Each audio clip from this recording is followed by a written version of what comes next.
I'd like to quickly mention that I'll be involved in this year's UCL summer course in English phonetics. I'll be doing a lecture, at least in the in-person week, and probably tutoring across both weeks to some extent as well. That's along with my friend Dr. Jeff Lindsay, who runs the course, and many other phoneticians far more qualified than me. That's coming up in August with an in-person week and an online week for those who aren't able to travel to UCL. If anyone's interested, I'll leave a link in the description. If you ask a modern English speaker to talk like Shakespeare, most of them will default to certain things, using certain pronouns like thou and ye, and perhaps conjugating verbs differently, like saying hast, walkest, goeth, and things like that. But because these things are no longer part of most people's ordinary speech, people don't necessarily know how to deploy these things in a way that's appropriate to how people in 1600 would have done it. So in this video, I'm just going to go through these things that we all kind of know and explain how they worked at the time when they were in common use. I'll start with a topic that these videos most often centre around, which is pronunciation. So in an educated London accent in around 1600, these words would have been pronounced roughly though, thee, they, thine, ye, you. There is a little bit of wiggle room here. Some people would argue for a more central onset of some of these vowels, a more central tongue position. So though may have been pronounced though. They may have been pronounced they. But what we can be pretty certain of is that modern London pronunciations like thou, thy, certainly did not exist in 1600 in London. But despite the fact that the vowel qualities were different back then, the words still broadly fell into the same lexical sets. So though still had the same vowel as words like mouth, coal. They still had the same vowel as words like spay, prace. Ye, thee still had the same vowel as words like see. When I bring these kinds of things up, one of the first questions that people tend to ask is, why didn't that affect rhymes very much? If this word was pronounced though, why wasn't it ever rhymed with this word? And the answer is because this word was pronounced no. O, o. Hopefully you can hear the difference. To a lot of modern speakers of English who are untrained in phonetics, o and o may sound like basically the same sound, but they are different. One is a diphthong, the other is a monophthong, and speakers at the time were certainly able to distinguish the two, and they still regarded these as not rhyming with each other.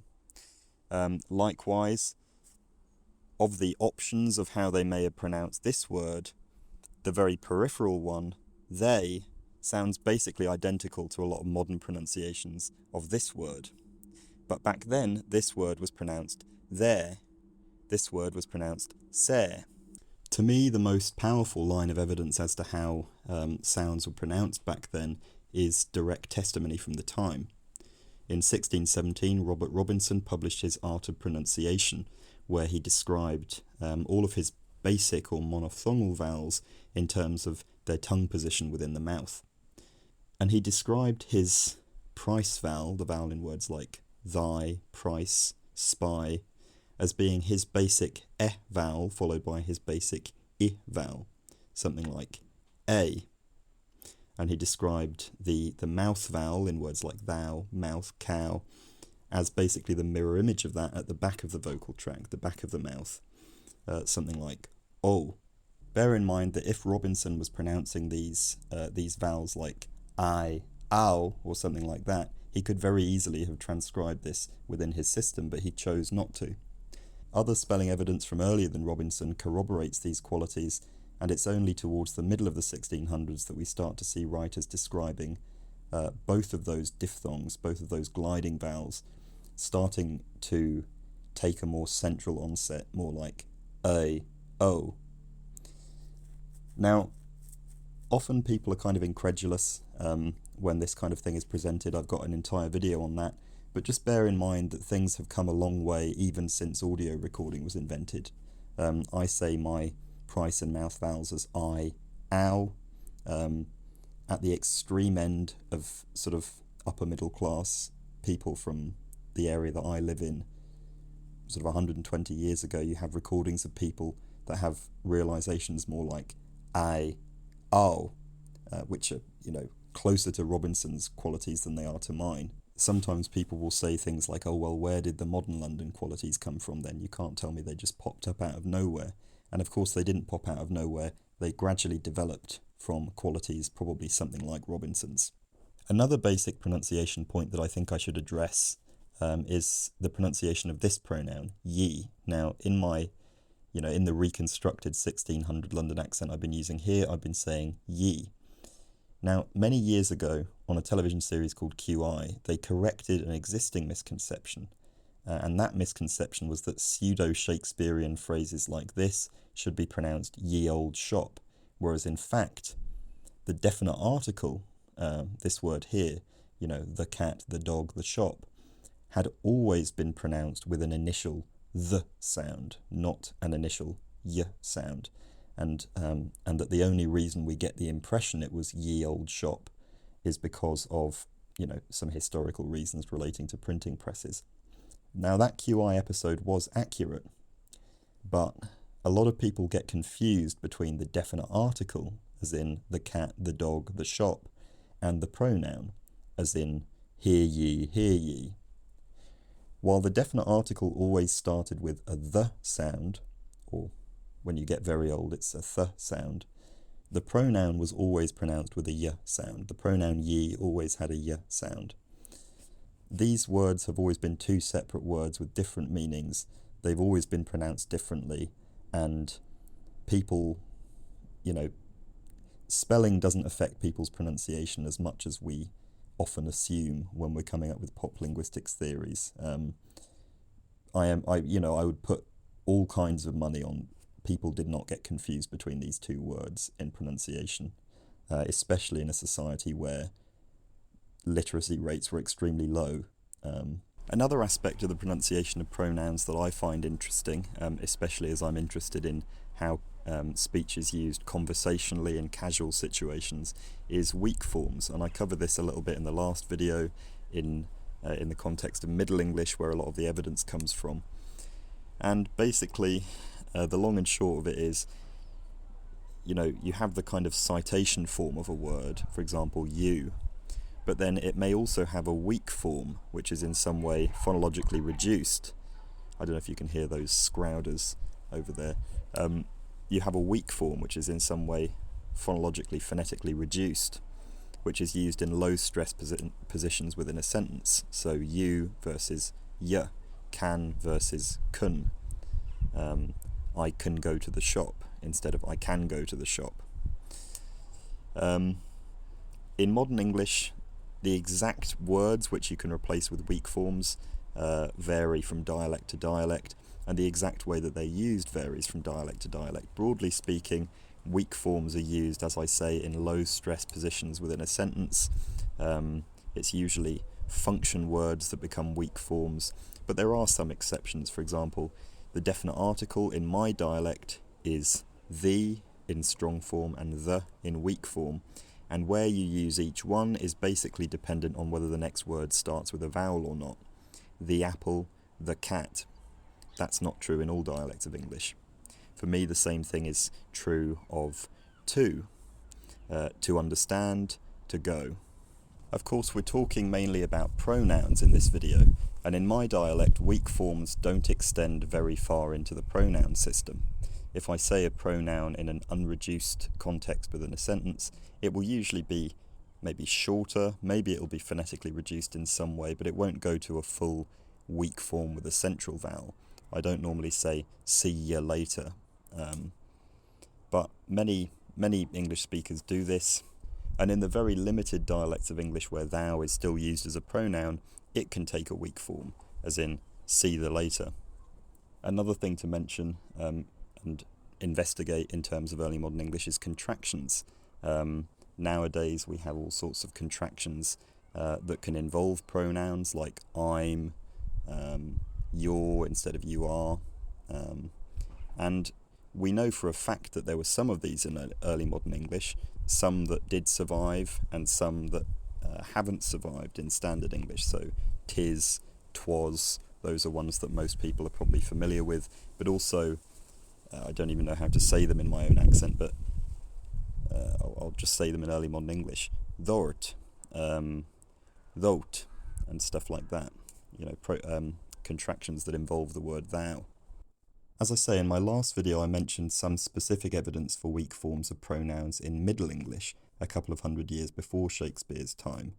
Chaucer rhymed this, with the most straightforward explanation being that this pronoun, which at that point was pronounced they, bear in mind this is 200 years earlier than Shakespeare, this they had the optional weak form the, just as it does in modern Northern English, and that the rhyme Chaucer was trying to make was therefore saw the and tore the.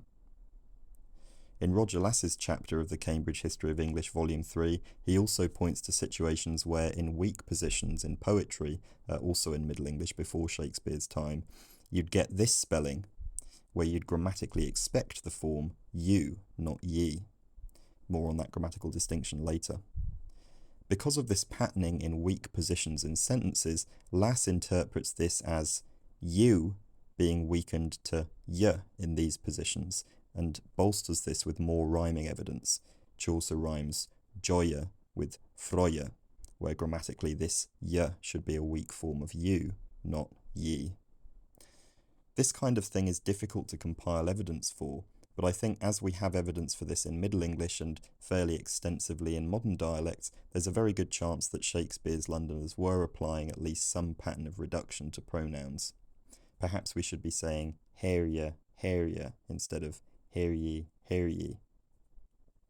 In the same way that a modern speaker might say, you can go, instead of you can go, perhaps Shakespeare's Londoners said, thou canst go, rather than thou canst go.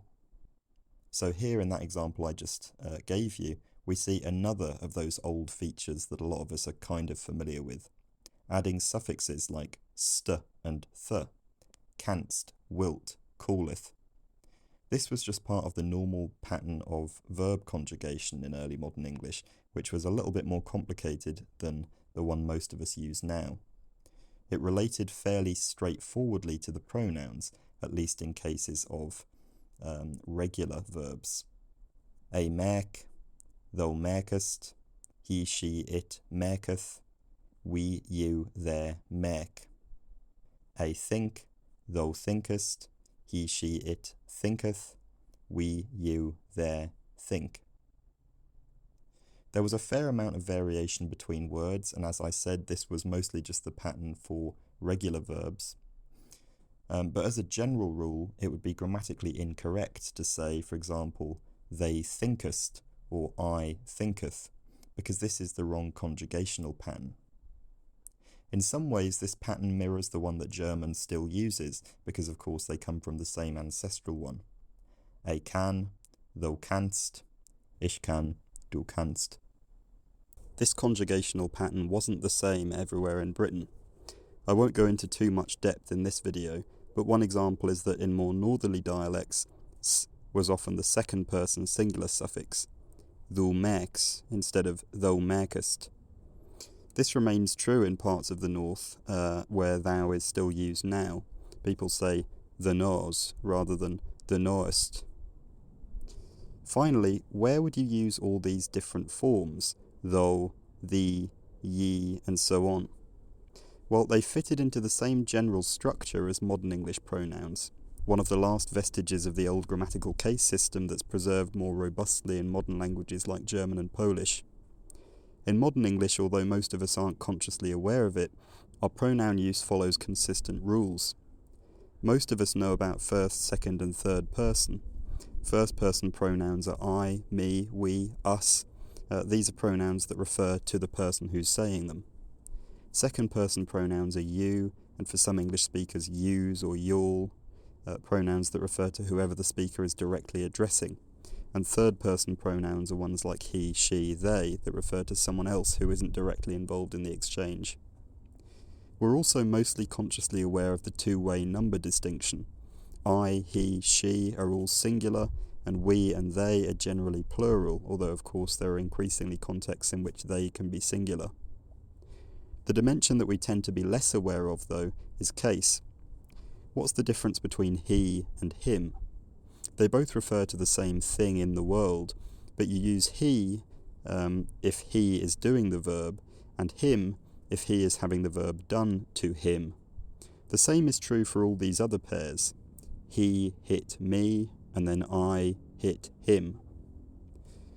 This is the exact difference that existed between thou and thee. Thou talkest to me, but I talk to thee. Thou does the verb, but you do the verb to thee. You can easily do this computation in your head by switching thou and thee with he and him and seeing if you're using the right one. Him goes to the shop would be wrong, at least in standard dialects of English, so thee goest to the shop was wrong in early modern English. It should be thou goest. The same was true of ye and you. Ye was the subject form, ye need to go on a pilgrimage, and you was the object form, let me talk to you. Finally, that leaves the difference between the thou-thee forms and the ye-you forms. Why was thou used in some situations and ye used in others? This is something you might already know, and I have another video about it somewhere, I think. But just to cover it for those who want it all in one compact video. Initially, long before Shakespeare's time, it was just a singular plural distinction. So you'd use thou and thee if you were addressing one person and only one, and you'd use ye and you if you were addressing a group of people. But gradually, it started to also take on a familiar versus formal element. So thou and thee were always singular. You would never use those to refer to a group of people. But ye and you started to encroach on the singular territory as well in situations where you were trying to be respectful to someone or very formal. Eventually, ye and you started to completely displace thou and thee. A lot of people have suggested this may be because people were anxious around using thou for new people because it might be taken wrong. If the person could get offended if they were being thou'd when they thought that they should be you'd. And then by the 1680s, we have sources explicitly stating that thou, thee, and ye are all being displaced in favour of you, which of course has completely happened in most dialects of English today. Thank you very much for watching this video, and thank you to all my patrons on Patreon who very kindly help support this channel. Of course, you can subscribe if you'd like. If you do, the bell icon is always helpful because these days YouTube doesn't necessarily show you the things you've subscribed to. But otherwise, thank you very much just for watching this one. As I say, SCEP is coming up in August. I will definitely at least be lecturing, and I think I'll also be tutoring. And there's a fantastic array of phoneticians more experienced than myself also tutoring on that and lecturing. So get involved with that if you'd like to. But otherwise, I will talk to you again soon.